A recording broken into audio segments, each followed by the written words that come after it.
Hello my curies. तो कैसे हैं आप सब? आई होप कि आप सब बहुत अच्छे होंगे। तो अगेन मैं आप लोगों के साथ एक बार फिर से शेयर करने वाली हूँ function F F lies between us का नेक्स्ट एपिसोड। तो इससे पहले वाले एपिसोड में हमने देखा था कि वीजिंग गुस्सो आ चुका था एंड वहाँ पर आने के बाद वो सब लोगों को देखता है।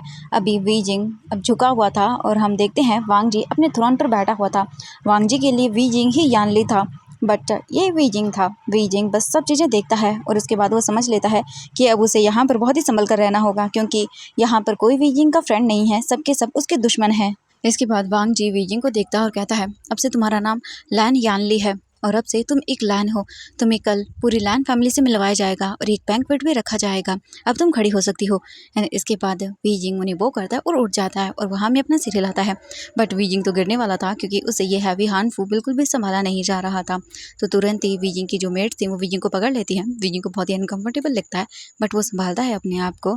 हाँ, इसके बाद वीजिंग सबको देखता है। जितने भी वीजिंग के सर्वेंट्स थे वो सारी की सारी वहीं पे थी। इसके बाद वांग जी कहता है, अब आप यहाँ से जा सकती हैं ना। हम देखते हैं कुछ टाइम के अंदर वीजिंग अपने सर्वेंट्स के साथ वहाँ से चला जाता है ना। वीजिंग के साथ उसकी जो सर्वेंट्स यूनमिंग से आई हुई थी वो भी चली जाती हैं।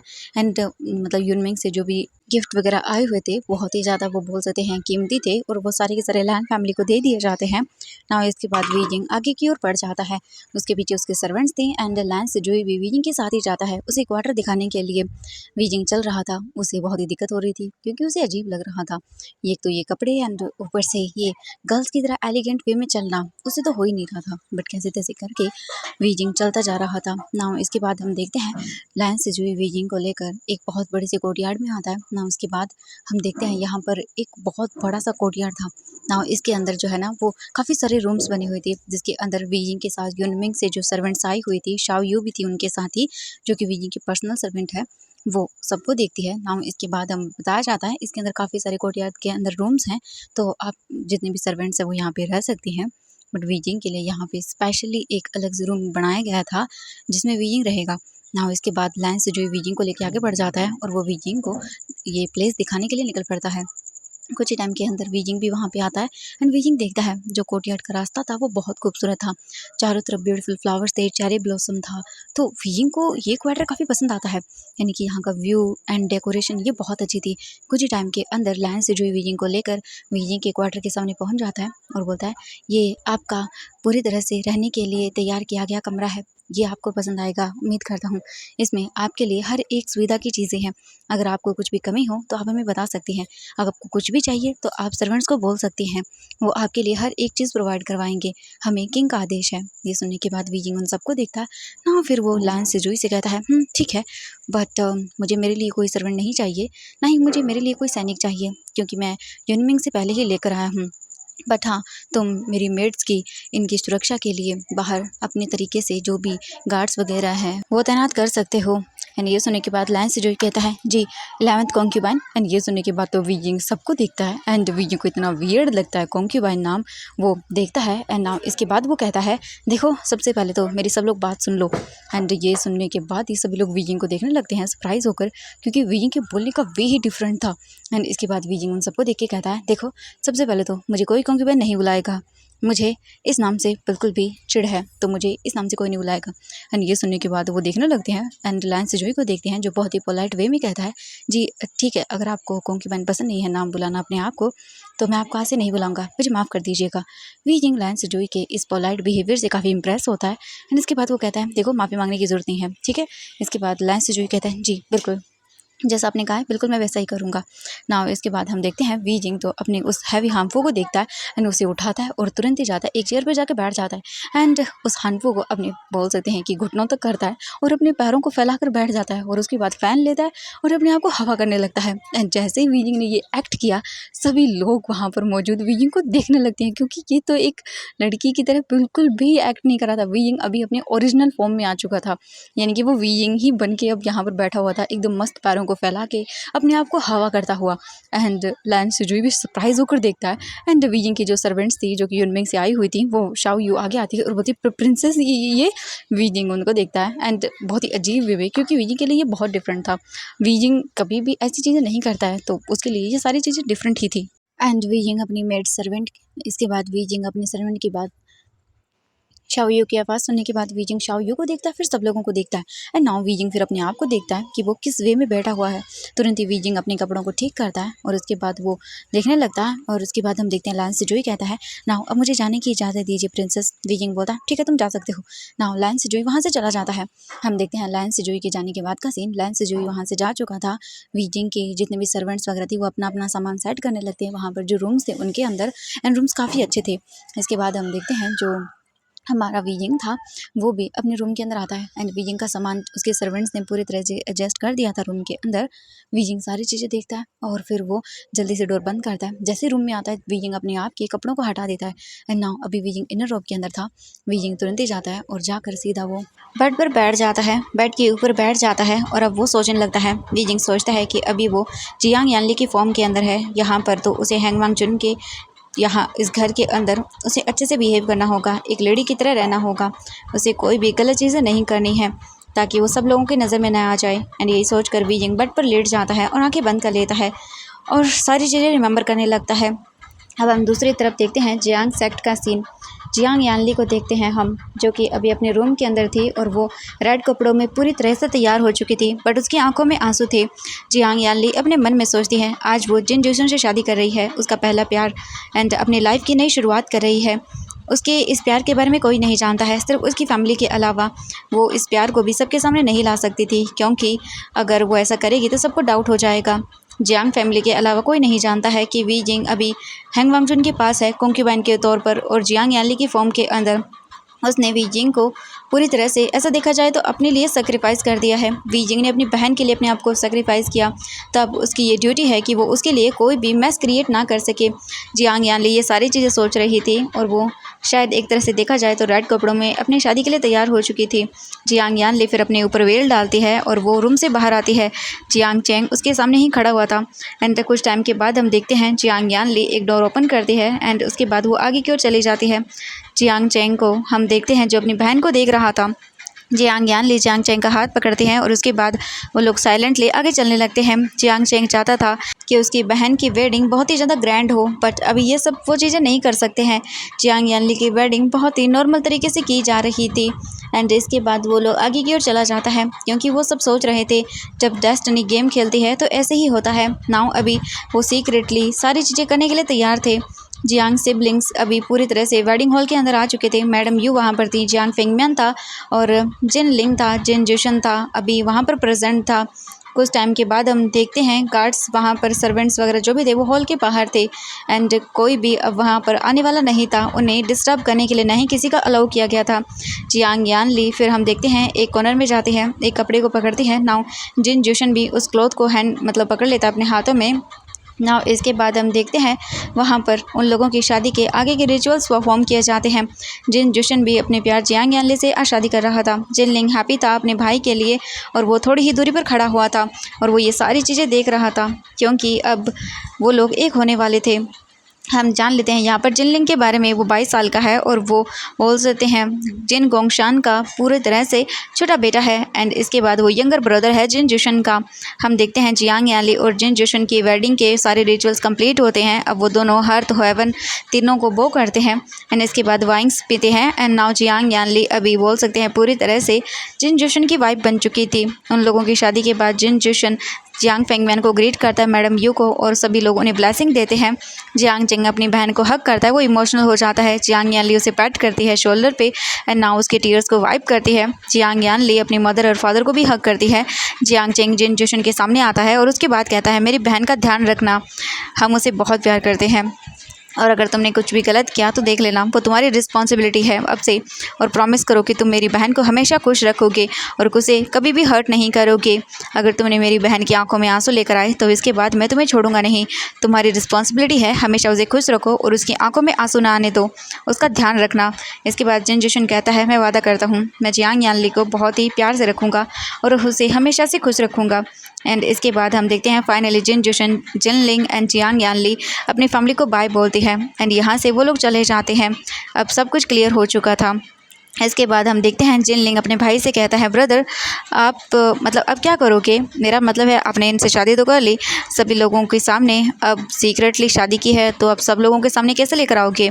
इसके बाद हम देखते हैं जिन जुशन कहता है कि हैंग वांगजुन फोर्स कर रहा था मतलब कि अलायंस के लिए जियांग सेक्ट को, इसीलिए हम लोग ये मैरिज सबके सामने नहीं ला सकते हैं, इसीलिए हम लोग बस सीक्रेटली ये सारी चीज़ें करेंगे, क्योंकि अगर हैंग वांगजुन को पता चला कि मेरी शादी जियांग यानली से हुई है तो वो जियांग सेक्ट के लिए बहुत ही बड़ी मुसीबत खड़ी कर सकता है, तो इसीलिए सब कुछ आराम से होगा एंड चुप करी होगा। जिनलिंग पूछता है, ब्रदर मैंने सुना है कि हैंग वांगजुन ने मतलब सिस्टर इन लॉ से शादी का प्रपोजल भेजा था, एंड क्या वो इस चीज़ से खुश थी? मतलब सिस्टर इन लॉ अब आपके साथ हैं, मतलब क्या है ये सब चीज़ें? एंड अगर सिस्टर इन लॉ यहाँ पर है तो फिर हैंग वांगजुन के पैलेस में कौन है? ये सुनने के बाद हम देखते हैं जिन जैसन सब कुछ जिनलिंग को बता देता है, बट वो उसे ये नहीं बताता कि वहाँ पर वीजिंग है जियांग यानली के रूप में ही। एंड नाउ इसके बाद हम देखते हैं वो ये सीक्रेट ही रखना चाहता था, इसलिए वो नहीं बताता जिनलिंग। इसके बाद जिन जोशन कहता है कि तुम इसे किसी को मत बताना। वहीं पर जिनलिंग को देख के जियांग यानली कहती है, ये एक बहुत बड़ा सीक्रेट है, तुम किसी को नहीं बताओगे, एंड अगर कोई पूछे तो भी नहीं, क्योंकि किसी ने मेरी जान बचाने के लिए, मेरी हैप्पीनेस के लिए अपने आप को सेक्रीफाइस किया है। इसके बाद जिनलिंग भी अपने सिर को हमें हिलाता है और साइलेंटली वो लोग अपने आगे के रास्ते के लिए और निकल जाते हैं। नाउ अभी हम देखते हैं वी जिंग को। नेक्स्ट मॉर्निंग हो चुकी थी, गुजू के अंदर वी जिंग उठ चुका था, रूम के अंदर बैठा हुआ था एंड अभी वो वी जिंग के रूप में ही था। और हम देखते हैं वी जिंग के रूम के बाहर काफ़ी सारे सर्वेंट्स वगैरह जो भी थे वो थे एंड वी जिंग का रूम पूरी तरह से रेडी कर दिया गया था। कुछ ही टाइम के अंदर वी जिंग के डोर के बाहर नॉक होता है, वी जिंग तुरंत ही यानली बनता है और उसके बाद वो डोर ओपन करता है तो वहाँ पर एक सर्वेंट खड़ा हुआ था। वी जिंग सर्वेंट को देखता है, सर्वेंट वी जिंग को इन्फॉर्म करता है कि हैंग वांगजुन आपसे मिलने के लिए आए हैं। एंड ये सुनने के बाद तो वी जिंग की आंखें बड़ी बड़ी हो जाती हैं। वी जिंग बोलता है ठीक है कोई बात नहीं। इसके बाद वी जिंग जल्दी से दरवाज़ा बंद करता है और वो अंदर आता है और वी जिंग तुरंत ही अपने आप को देखता है और बोलता है व्हाट, ये मुझसे मिलने के लिए क्यों आया है? हे भगवान, उसे क्या चाहिए अब? वी जिंग सोचता है मैं तो पहले से ही थका हुआ हूँ और इस कमबख्त को अभी भी मुझसे बात करनी है, पता नहीं ये मुझसे मिलने के लिए क्यों आ गया, इसको शुक्र चैन वगैरह कुछ है नहीं क्या? वी जिंग अपने आप को शांत करता है। वी जिंग जल्दी से अपने आप को प्रिपेयर करता है, कुछ ज्वेलरीज पहनता है। नाउ वी जिंग तुरंत ही अपने एक सर्वेंट को बुलाता है और वो अपने ऊपर जो भी मेकअप वगैरह था थोड़ा सा अप्लाई करवाता है। नाउ वी जिंग अपने आप को शांत करता है और बोलता है गुस्सा नहीं करना है और इरिटेट भी नहीं होना है, तो वी जिंग अपने आप को शांत रखना, ठीक है, तुम्हें एलिगेंट बिहेव करना है। वी जिंग रूम से बाहर आता है और वो देखता है लैन वांगजी को जो हॉल में खड़ा हुआ था अपनी सेम डोमिनेटिंग ऑरे के साथ एंड बहुत ही ज़्यादा खतरनाक लग रहा था। वी जिंग आता है वांगजी के पास और शॉकिंगली बोलता है हैंग वांगजुन आप यहाँ पर? हम देखते हैं वांगजी अपने फेस को टर्न करता है, वी जिंग को देखता है और बोलता है यस ऑफ कोर्स, मैं यहाँ सब कुछ चेक करने के लिए आया था, क्या यहाँ पे सब कुछ ठीक है? आपको कुछ और सर्वेंट्स मेड्स जो भी चाहिए आप मुझे बता सकती हैं, अगर आपको कोई और चीज़ चाहिए तो मैं दिलवा दूँगा आपको। ये सुनने के बाद हम वी जिंग को देखते हैं, वी जिंग कहता है नहीं मुझे किसी चीज़ की कोई ज़रूरत नहीं है। वी जिंग सोचता है अपने मन में प्लीज़ तुम मत आना यहाँ पे। इसके बाद वो कहता है सब कुछ यहाँ पे अवेलेबल है तो आपको चिंता करने की ज़रूरत नहीं है एंड आप जाइए अपनी जगह पर रेस्ट करिए। वी जिंग अपने मन में बोल देता है क्योंकि वो नहीं चाहता था ये इंसान यहाँ पे एक सेकेंड और भी रुके, क्योंकि उसे इरीटेट हो रहा था, ये इंसान उसके सामने था तो वी जिंग को गुस्सा आ रहा था। बट हम वांगजी को देखते हैं, वांगजी ठहरा हमारा ढीठ वी जिंग को देखता है और बोलता है नहीं मैं बिल्कुल भी थका हुआ नहीं हूँ, तो मुझे लगता है कि हमें कुछ देर बातें करनी चाहिए, मैं आपसे कुछ बात करने के लिए आया हूँ एंड हम बात करते हैं। एंड हम देखते हैं वांगजी अपने जितने भी सर्वेंट्स थे उनको कह देता है कि यहाँ से सब लोग जा सकते हैं, मुझे बात करनी है मेरी कॉन्क्यूबेंट से। एंड इसके बाद वी जिंग तो और भी ज़्यादा इरिटेट होता है, जितने भी लोग थे वो वहाँ से जा चुके थे। नाउ वी जिंग अभी वांगजी के साथ टेबल पर बैठ जाता है। We zing act normally elegant तरीके से गर्ल की तरह बिहेव करने की कोशिश करता है बट उसे नहीं हो पा रहा था, जितना वो कर रहा था उससे तो वी जिंग हाफ भी नहीं था, एक गर्ल जैसे करती है वो नहीं कर पा रहा था। वही वांगजी को देखते हैं, वांगजी वी जिंग को ऑब्जर्व कर रहा था, उसे वी जिंग का बिहेवियर बहुत ही अलग लगता है, मतलब वी जिंग नॉर्मली एक्ट नहीं कर रहा था जैसे कि आमतौर पर लड़कियाँ करती हैं, वो डिफरेंट कर रहा था। वांगजी को क्या पता उसके सामने वी जिंग बैठा हुआ है, जियांग यानली नहीं। लैन वांगजी पूरी तरह से अभी देख रहा था। इसके बाद वी जिंग चुपचाप करके वांगजी के लिए टी पर पोर, इसके बाद वी जिंग तो बस टी को पोर करने लगता है वांगजी के लिए। वांगजी फिर अपना ध्यान वी जिंग से हटाकर चाय पे करता है। वी जिंग वांगजी को टी सर्व करता है, वांगजी टी अपने हाथों में लेता है और जैसे वो एक सिप लेता है आइस बंद कर लेता है। एंड ये टी बहुत ही स्पेशल थी, एक डिफरेंट सी फ्रेग्रेंस, इसका टेस्ट ही कुछ अलग था, बहुत ही डिफरेंट था। तो वांगजी आइस बंद करके इसे फील करने लगता है। वांगजी सोचता है ये डिफरेंट है, जब वो युनमिंग में गया था तब भी उसने ये चाय नहीं पी थी, ये बहुत अलग है, स्वाद सब कुछ अलग है। वांगजी को ये बहुत पसंद आती है। हम वी जिंग को देखते हैं जो कि कहता है क्या हुआ आपको ये टी पसंद नहीं आई? वांग जी वीजिंग को देखता है, इस ओपन करके और बोलता नहीं, ये बहुत ही डिफरेंट है, मेरा माइंड एंड मेरी बॉडी काम हो गई पूरी तरह से, ये मुझे ये पसंद आई। वीजिंग कहता है ओह अच्छा हाँ मुझे ये पसंद थी, इसलिए मैं अपने साथ ये यूनमिंग से ले आया यहाँ पर, क्योंकि ये मेरी स्पेशल है एंड मुझे ये काफ़ी पसंद है। वांग जी वीजिंग के फेस को देखता है, उसकी आइज़ को देखता है। ज़्यादातर वांग जी का ध्यान वीजिंग के आइज़ पे था, क्योंकि ये वी वुजियान की रियल आइज़ थी एंड उसके बाद वो बस उन्हें ही देख रहा था। वांग जी इसके बाद वीजिंग को देखते हुए कहता है मुझे भी ये बहुत पसंद आई, और उसके फेस के ऊपर एक डेविल स्मिक था जो कि वो वीजिंग को देख के कर रहा था। वीजिंग बोलता है हाँ ठीक है। इसके बाद वांग जी कहता है तो ठीक है, ये टी मुझे बहुत पसंद आई, तो ये पीने के लिए मैं आपके पास डेली आऊँगा, आपको ये मेरे लिए प्रिपेयर करना होगा, है ना, और इसी चक्कर में मैं आपसे बात भी कर पाऊँगा। एंड ये सुनने के बाद तो वीजिंग कफ करता है और बोलता क्या? वीजिंग शॉकिंगली वांग जी को देखता और बोलता नहीं। वांग जी बोलता क्या? वीजिंग बोलता अब मेरा मतलब है, देखिए महाराज आप इस चाय के लिए मेरे पास क्यों आते हैं, मैं आपके प्लेस पर इस चाय को भेज दूंगा, आपको तकलीफ उठाने की ज़रूरत नहीं है महाराज।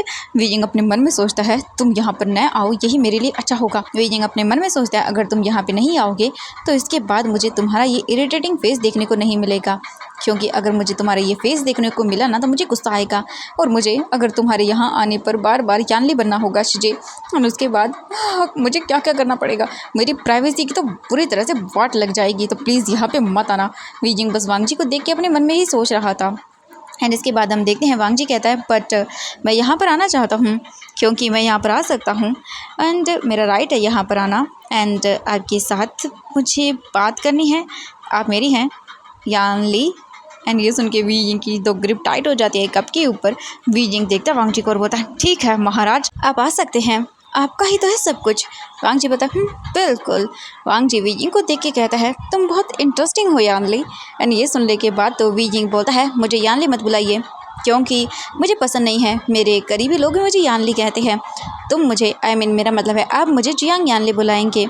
वांग जी वीजिंग को देख के स्माइल करता है। वीजिंग भी मतलब वांग जी को घूरता है, उसे कोई प्यार से नहीं देखता। वीजिंग तो घूर रहा था, ऑब्वियसली वो एक मैन है तो ऐसा ही करेगा, तो ऐसा ही हो रहा था। एंड दोनों के ही फेस के ऊपर अजीब सी स्माइल थी, बट वांग जी को तो जो है ना वीजिंग बहुत ही ज़्यादा डिफरेंट लग रहा था एंड उसे ये चीज़ पसंद आ रही थी। इसके बाद वीजिंग को देखते हैं, वीजिंग वांग जी के फेस को देखता है।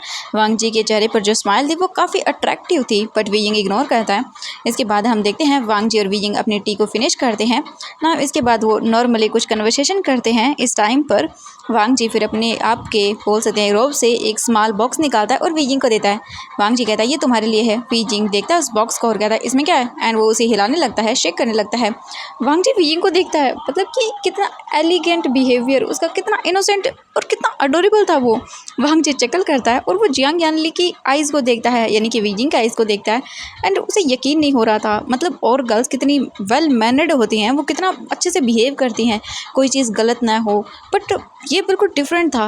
वीजिंग अपने सारे इमोशन को दिखा रहा था बिना किसी फियर के, उसे ये फ़र्क ही नहीं पड़ रहा था। उसके सामने हैंगवांग है जो कि एक बहुत ही क्रूल किंग है, वीजिंग को फ़र्क नहीं पड़ रहा था, वो इनोसेंटली बिहेव कर रहा था। वांग जी वीजिंग को देखते हुए उसके बाद कहता है इसके अंदर शहद है जो कि स्पेशली मेरे मतलब वो यहाँ के गार्डन से बनाया गया है बीज से, और ये एक मेडिसिन की तरह वर्क करता है।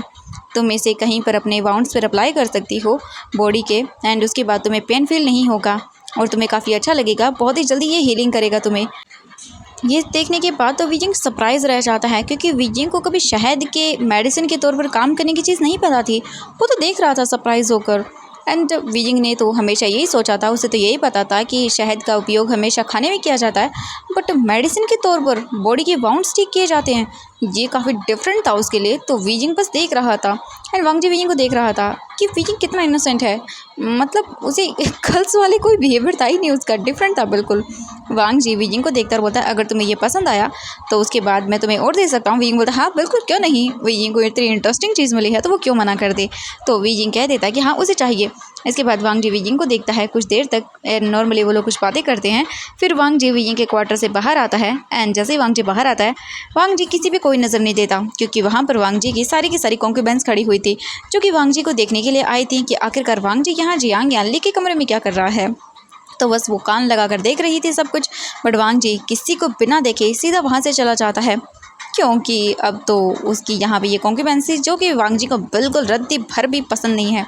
इसके बाद हम देखते हैं यहाँ पे खड़ी हुई वांग जी की फर्स्ट कॉन्क्यूबेन लैन लिंग, वो देखती है और कहती है चलो फिर हम मिलकर आते हैं हमारी न्यू दोस्त से। इसके बाद लैन फैंग कहती है बहुत ही मज़ा आने वाला है। लैन शी कहती है कि तुमने सही कहा, चलो देखते हैं कि उस लड़की के ऐसा क्या है जिसके पीछे हमारे हैंग वांगजुन यहाँ तक आ गए। हैंग वांगजुन उसे हमसे ज़्यादा प्रायोरिटी दे रहे हैं, यानी कि उसे इतना स्पेशल ट्रीटमेंट क्यों मिल रहा है।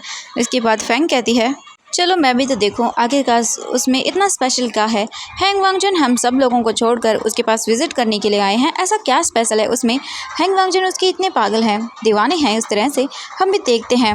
इसके बाद हम देखते हैं उनमें से लैन ली कहती है सही कहा, मैं तो उसके कपड़े पूरी तरह से उतार कर देखना चाहती हूँ कि क्या है उसके अंदर ऐसा जो हमें नहीं है। एंड इसके बाद उसके चारों तरफ एक डार्क ओरा आ जाता है ना। इसके बाद वो लोग बातें करती हैं कुछ देर और डिस्कस करती हैं। फिर वो लोग वीजिंग को बिना इन्फॉर्म किए हुए उसे मिलने के लिए पहुंच जाती हैं।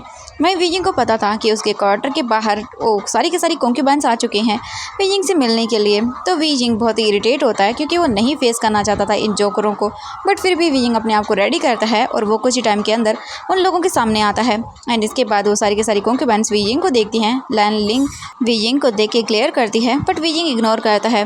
लैन शी कहती है मिस यान ली, एंड वो वीजिंग के पास आती है। वीजिंग अपने हाथों की मुट्ठियों को बंद कर लेता है एंड वीजिंग इनके फेस को देखता है। एंड वीजिंग इनके फेस को देख के समझ जाता है कि ये लोग यहाँ पर उसे परेशान करने के लिए आए हैं। बट क्या वीजिंग इनसे परेशान होगा या फिर इनको परेशान करेगा। वीजिंग उन सब कॉन्क्यूबाइन को देखता है और उसके बाद वो जितना हो सके उतना अपने पोलाइट वे में कहता है आप लोग का मेरे घर में स्वागत है। इसके बाद हम देखते हैं फैंग कहती है मिस यान ली, तुम तो बहुत खूबसूरत हो और तुमने तो अपने चार्म से हैंग वांगजुन को अपनी ओर अट्रैक्ट कर लिया है। एंड ये सुनने के बाद वीजिंग अपनी आईब्रो को रेज करता है, उन सारी कॉन्क्यूबाइन को देखता है और इसके बाद वो कहता है मैं तुम्हारी कैसे मदद कर सकता हूँ। एंड इसके बाद हम देखते हैं लैन लिंग को जो कि वीजिंग के पास आती है और बोलती है तुम हमारी मदद कर सकते हो, एंड वो है हैंग वांगजुन से तुम हमारी मदद कर सकते हो और वो मदद होगी हैंग वांगजुन से दूर रहना। एंड ये सुनने के बाद तो वीजिंग उन सबको देखता है और उसके बाद वो उनको देखने के बाद कहता है ठीक है ऑल राइट, वैसे भी मुझे तुम्हारी उस हैंग वांगजुन में कोई इंटरेस्ट नहीं है एंड वो ही मुझे यहाँ फोर्सफुली लेकर आया है, तो मुझे तो उसके साथ रहने में कोई इंटरेस्ट नहीं है। मैं सच में उसे बिल्कुल भी पसंद नहीं करता हूँ, करती हूँ। तो आप लोगों को जो भी करना है वो कर लीजिए, उसे अपने पास रखना है रखो, जो करना है उसके साथ करो तुम अपने प्यारे हैंग वांगजुन के साथ, बट मुझे उसमें कोई इंटरेस्ट नहीं है। सुना आप लोगों ने, मैं तो दूर ही हूँ उससे, एंड वैसे भी मुझे ना ही तो उसकी वाइफ बनना है और ना ही मुझे उसकी कोई एम्प्रेस बनना है। ठीक है, समझ गए आप लोग। एंड ये सुनने के बाद हम देखते हैं जो जितने भी कॉन्क्यूबाइंस थी वो सारी शॉकिंगली वीजिंग को देखती हैं। एंड इसके बाद वो एक दूसरे को देखती हैं क्योंकि वीजिंग का ये जवाब सुनकर तो वो शॉक थी। इसके बाद फैंग देखती है और वो कहती है ये इनफ नहीं है, हैंग वांगजुन तुम्हें यहाँ पर लेकर आया है फोर्सफुली, तो वो तुम्हें यहीं पर रखेगा, कहीं नहीं जाने देगा तुम्हें, तो ये तो बिल्कुल भी सही नहीं है ना। वीजिंग देखता है और कहता है सो व्हाट, मैं क्या करूँ। एंड ये सुनने के बाद तो जी शुआन कहती है चलिए हम लोग अंदर जाके बात करते हैं अकेले में। इसके बाद उन सबको देखता है और कहता है ठीक है। वीजिंग उन्हें अपने क्वार्टर के अंदर लेकर आता है जहाँ पर कोई बोल सकते हैं एक तरह से देखा जाए तो गार्ड नहीं था। वीजिंग जैसे ही अंदर आता है उनमें से एक कॉन्क्यूबाइन जाती है, वो डोर को बंद कर देती है। एंड हम लैंग को देखते हैं जो कि जल्दी से वीजिंग के सामने आती है और वो वीजिंग को देखते हुए कहती है कि ये बिल्कुल भी इनफ नहीं होगा, तो मुझे कुछ और करना होगा। वीजिंग उन सबको देखता है और उसके बाद कहता है तुम लोगों को मुझसे क्या बात करनी है बताओ मुझे, एंड मैंने तुम्हें पहले ही बता दिया है मुझे तुम्हारे उस हैंग वांगजुन में कोई इंटरेस्ट नहीं है। सभी कॉन्क्यूबाइन कहती है ये तो इनफ नहीं होगा, हमने कुछ और डिसाइड किया है। वीजिंग उनको शॉकिंगली देखता है और बोलता है क्या मतलब है तुम सबका। इसके बाद हम देखते हैं वो कॉन्क्यूबाइंस वीजिंग की ओर चलना स्टार्ट कर देती है। वीजिंग उन सबको देख के समझने की कोशिश करता है कि ये क्या करने वाली हैं। तभी हम लिंग को देखते हैं जो कि वीजिंग के आउटर रोब को पकड़कर खींच देती है उसकी बॉडी से, एंड वो नीचे गिर जाता है। एंड एक कॉन्क्यूबाइन आकर वीजिंग के वेस्ट से बेल्ट को काट देती है। एंड इसके बाद हम देखते हैं जी श्वान को जो वीजिंग के दोनों हाथों को पिन कर देती है उसके बैक के पीछे, और वीजिंग की एक और बोल सकते हैं कॉन्क्यूबाइन आकर बालों को पकड़कर उसे पुल करने लगती है। वीजिंग शॉक था, उसे समझ नहीं आया कि ये क्या हो रहा है, यहाँ पर क्या कर रही हैं ये लड़कियाँ। इसके बाद हम देखते हैं लैन लिंग को जो वीजिंग के पास आती है, वीजिंग के दोनों हाथों को पकड़कर वो वीजिंग के पीछे जो है ना बैग थी उसकी में मोड़ देती है। एंड इसके बाद वो वीजिंग के पास आकर कहती है मैं लैन वांगजी की फर्स्ट कॉन्क्यूबाइन हूँ, तो तुमसे ज़्यादा मेरा हक है उस पर। एंड इसके बाद हम देखते हैं एक और कॉन्क्यूबाइन रूम के अंदर एंटर करती है और वो डोर को बंद कर देती है। उसके हाथों में एक बोल सकते हैं आयरन की रोड थी और वो वीजिंग के पास आती है। फैंग देखने के बाद सरप्राइज हो जाती है। जी श्वान कहती है फैंग तुम क्या करने वाली हो। एंड ये सुनने के बाद तो हम देखते हैं फैंग कहती है कि मैं इसके फेस को ही पूरी तरह से जला दूंगी और उसके बाद इसका फेस गंदा दिखेगा, ये अगली बन जाएगी, तो हैंग वांगजुन को ये अपनी ओर अट्रैक्ट नहीं कर पाएगी। एंड ये सुनने के बाद तो वो सभी लोग शॉकिंगली देखने लगते हैं। उसके बाद फैंग कहती है ये अच्छा आइडिया ना, मुझे ये करना चाहिए। इसके बाद हम देखते हैं वीजिंग उन सब कॉन्क्यूबाइन को देख के कहता है गुस्से में, तुम लोग बहुत हो गया, अब बंद करो ये सब। एंड वो लोग तो वीजिंग की बैक पर उसके हाथ को पिन किए हुए थे। एंड हम देखते हैं फैंग वीजिंग के पास आती है आयरन रोड लेकर। इससे पहले वो वीजिंग के फेस के क्लोज कर पाती, वीजिंग अपने एक ही झटके से उन सबको गिरा देता है। एंड वो लोग शॉकिंगली वीजिंग को देख रहे थे। आई मीन जियांग यानली को। उन्हें लगा नहीं था कि जियांग यानली की स्ट्रेंथ इतनी ज़्यादा हो सकती है। अब उन्हें क्या पता कि वीजिंग है, नहीं कि कोई जियांग यानली जो इन लोगों से बुली हो जाएगा। वीजिंग उनको देखता है, तभी वो कुछ कर पाता। अचानक से डोर ओपन होता है और एक लेडी रूम के अंदर एंटर करती है एंड उसके हाथों में हंटर था। एंड हम देखते हैं मियान मैन गुस्से में कहती है, लैन लिंग एंड फैंग तुम लोग क्या करती यहाँ पर। मियान मैन तुरंत ही अपने हंटर से फैंग के ऊपर एंड इसके बाद लिंग के ऊपर अटैक करने लगती है। एंड वो देखती है कि इन लोगों के हाथ में तो हॉट आयरन रोड भी है जो कि नीचे गिर चुकी थी एंड उससे ही हर्ट हो जाता है। नाउ इसके बाद हम देखते हैं जो मियान थी वो काफ़ी अच्छे से इन लोगों को अपने चाबुक से डरा देती है एंड सारी कॉन्क्यूबाइन डर जाती है। एंड अभी वीजिंग को देखते हैं जो कि जल्दी से अपने कपड़ों को पहन चुका था एंड वो देख रहा था कि लड़की उसे प्रोटेक्ट कर रही है। एंड वो लड़की अब वहाँ पे आके खड़ी हो जाती है। इसके बाद हम देखते हैं जी शुआन गुस्से में कहती है, तुम यहाँ पे क्या कर रही हो लायन किंग यानी कि मियान। एंड इसके बाद हम देखते हैं वो कहती है, तुम्हें यहाँ पर आने की परमिशन किसने दी। मियान उस पर अटैक करती है अपने हंटर से एंड उसको बहुत ही दर्द होता है जी शुआन को। एंड इसके बाद हम देखते हैं मियान कहती है चिल्लाते हुए, तुम सबको किसने परमिशन दी यहाँ पर मिस यानली को परेशान करने की। तुम लोग इस पोजीशन पे नहीं हो कि तुम लोग इसे परेशान कर सको। तुम लोग लगता है अपनी जगह भूल गए हो। मियान शाउट करते हुए कह देती है। वीजिंग तो सरप्राइज़ होता है इस लड़की की बात करने का तरीका देखकर जो उसके सामने खड़ी हुई थी एंड वो तो उसे देखने लगता है काफ़ी इम्प्रेसिव थी ये लड़की। वीजिंग को इसका नाम नहीं पता था बट वो देख रहा था एंड वो देखता है सारी कॉन्क्यूबाइन्स अपना सर नीचे कर लेती है। मियान इसके बाद कहती है, मैं ही यहाँ पर सबको बुली कर सकती हूँ जैसे चाहूँ उसे। एंड तुम लोगों को क्या लगता है एंड वो डेवल स्माइल देती है। लैन लिंग इसके बाद कहती है, तुम किसकी साइड पर हो एंड तुम इसकी साइड क्यों ले रही हो। ये सुनने के बाद मियान तुरंत ही लिंग के ऊपर इसके बाद मियान तुरंत ही अपने हंटर से लैन लिंग के ऊपर अटैक करती है और उसका पैर इंजर्ड हो जाता है एंड वो अपने घुटनों के बल आ जाती है दर्द के मारे। नाउ इसके बाद मियान सबको देखती है और उसके बाद कहती है वो, ये मेरे भाई के लिए बहुत ही स्पेशल है तो मेरी ड्यूटी बनती है इसे प्रोटेक्ट करना। तो अब तुम लोग जान ही सकते हो कि मैं यहाँ पे क्या कर रही हूँ। अगर तुम लोगों ने कुछ भी गलत किया मिस यानली के साथ तो मैं तुम लोगों को छोड़ूंगी नहीं। सुना तुम लोगों ने ना, तुम लोग बस मेरे भाई की खेलने की एक चीज़ें हो जैसे वो खेलता है एंड अपने अपने क्वार्टर में जाओ, चुपचाप जाकर बैठ जाओ। मुझे पहले से ही पता था कि तुम लोग यहाँ पर आने वाले हो मिस यानली को बुली करने के लिए, तो मैं यहाँ पर आ चुकी हूँ तुम लोगों को सबक सिखाने के लिए। चलो देखते हैं फर्स्ट डे ही तुम लोगों को कौन बुली करता है। अगर तुम लोगों ने इसे परेशान किया, तुम लोग क्या कर रहे थे इसे डिस्टर्ब कर रहे थे, इसके फेस को जलाने की कोशिश कर रहे थे। हाँ एंड वो कहती है डिसबिलीव के साथ। मियान फिर इसके बाद वीजिंग को देखती है एंड उसके कपड़ों हेयर सब कुछ देखती है एंड नाउ इसके बाद मियान कहती है, गार्ड्स अंदर आओ एंड इन सब कॉन्क्यूबाइन्स को हैंग वांगजुन के सामने लेकर चले जाओ क्योंकि इन लोगों ने बहुत बड़ा क्राइम किया है। एंड गार्ड्स तुरंत ही अंदर आते हैं एंड वो सभी कॉन्क्यूबाइन्स को क्वार्टर से बाहर लेकर जाते हैं। फिर मियान वीजिंग को देखती है। वीजिंग मियान को कहता है धन्यवाद। इसके बाद मियान कहती है, जब ये तुम्हें बुली करे ना तो मुझे बताना, ठीक है। अब तुम रेस्ट करो, मैं इन सबको देख कर आती हूँ। वीजिंग अपने सिर हामी हिलाता है। उसे तो सच में मतलब बोल सकते हैं कि शांति मिली कम से कम। ये लेडीज़ ही एक दूसरे के साथ लड़कर अपने आप को निपटा लेंगी। फाइनली वीजिंग को अब शांति मिल चुकी थी क्योंकि वीजिंग कोई लड़की नहीं है तो वो लड़कियों के जैसे लड़ी। तो वीजिंग अब फाइनली अच्छा महसूस करता है कि चलो उसे इन लोगों से लड़ना नहीं पड़ा। मियान भी क्वार्टर से बाहर आती है एंड इसके बाद वो गार्ड्स को बता देती है कि इन सभी लोगों को लेकर जाओ यहाँ से। एंड तुम लोग जो गार्ड्स थे वहाँ पर वीजिंग के घर के पास थे उनके कह देती है कि तुम लोग मिस यानली का ख्याल रखना, अगर ये लोग उन्हें बुली करने के लिए आए तो बिल्कुल भी इन लोगों को घुसने मत देना और मुझे बता देना एंड तुम लोगों को ध्यान रखना है पूरी तरह से। वीजिंग फिर अपने आप को देखता है और वो अपना ध्यान रखना स्टार्ट कर देता है क्योंकि यहाँ पर भाई कुछ भी हो सकता था। नाउ इसके बाद सभी कॉन्क्यूबाइन अपने घुटनों के बल वांग जी के सामने वांग जी के पैलेस पर ही खड़ी हुई थी। नाउ वांग जी को जब ये न्यूज़ पता चलती है वो तुरंत ही बाहर आता है एंड इसके बाद हम देखते हैं वांग जी पूछता है, मियान ये सब क्या है। मियान वांग जी को देखती है और कहती है, ब्रदर इन सब लोगों ने मिस यानली के साथ मिसबिहेव किया है तो मैं इन्हें यहाँ पर लेकर आई हूँ पनिशमेंट के लिए। ये घुटनों के बल बैठी हुई हैं अपनी पनिशमेंट में 2 घंटे तक आपके इस महल के सामने। वांग जी बोलता है, फट इन्होंने क्या किया है।